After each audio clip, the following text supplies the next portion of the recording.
Hello guys, so usapang preno naman tayo ngayon.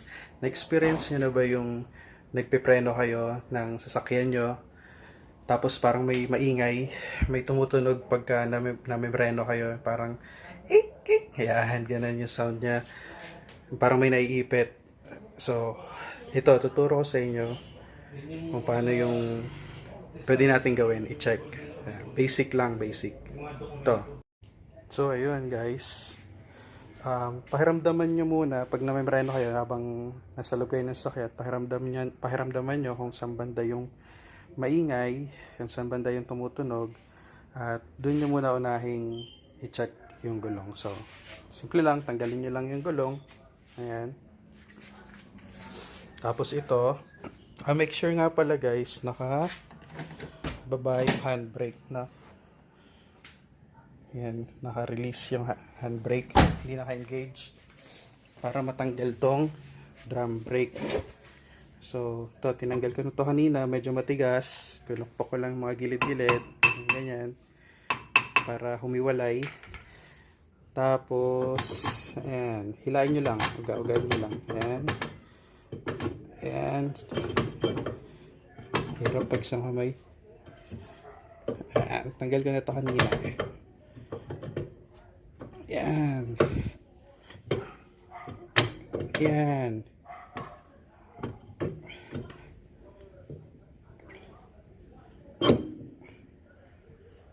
Talang guys. Tawag lang camera. Ayan. Tanggalin nyo lang. Ayan. So, ang daming alikabok. Ayan o. Mga kalawang na nadurog.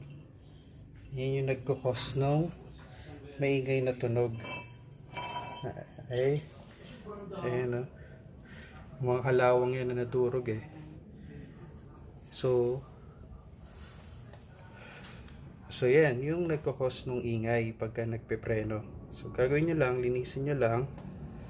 Brush at degreaser. Teka, kunin ko yung degreaser. So, ito yung degreaser. Ito yung gagamitin ko ng panlinis. Kasi ito yung meron. Sayang naman. Di gamitin na natin. And spray lang dyan. Make sure malinis lang. Okay? See. Kuha lang akong brush. So guys, wala akong makitang brush. Kaya toothbrush na lang. Panglinis. Toothbrush ko muna. Hugasan ko na lang pagtapos. Alright, so yan, linis lang, tanggal likabok. Ayan, brushin nyo lang. Yan yung nagkukos ng tunog. Unnecessary noise.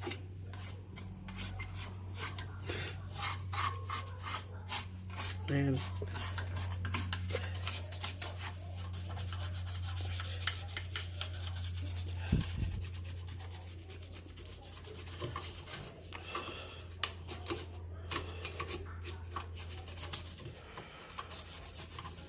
So yan, brush tsaka basahan ng muna tayo.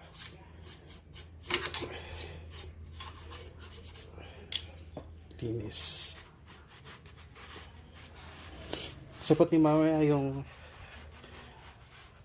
cover, linisan din, para sure na hindi na siya gagawa ng sound effect.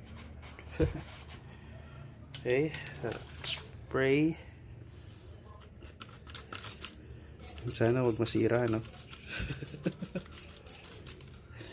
Sana okay pa pagtapos. Kaya okay yan, panglinis yan. Degreaser. Pantanggal yan ng mga grease. Tapos, asan yung toothbrush ko? Ayan. Brush lang ulit.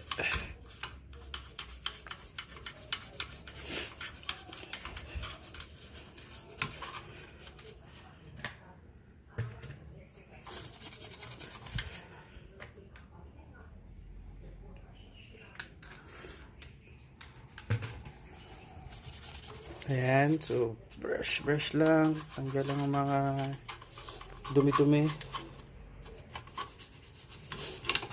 Ang mga kalawang no.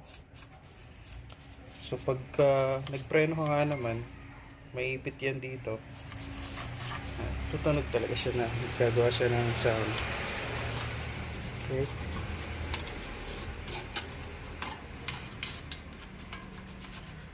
So yun lang guys, no? Linisin nyo lang to. Kung may brake fluid cleaner kayo, mas maganda. Ako ginamit ko degreaser, ito kasi yung meron. So sayang naman. So madali lang. Tanggal nyo lang gulong, jack. Tapos para matanggal to, make sure naka-release yung handbrake. Right? Nakababa siya. Okay? So kailangan nyo lang ng kalso para hindi umandar, no? Baka gumulong yung sasakyan nyo.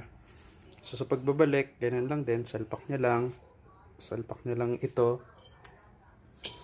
Tapos ayun na, kabit na yung gulong, good to go. Basta make sure na malinis si brake pad and tsaka itong si cam brake, ayan, para hindi na siya mag-create ng noise. Okay? Thank you guys for watching. Sana nakatulong sa inyo. Share nyo lang. And may matutulungan din kayong iba. Thank you guys. Bye. God bless.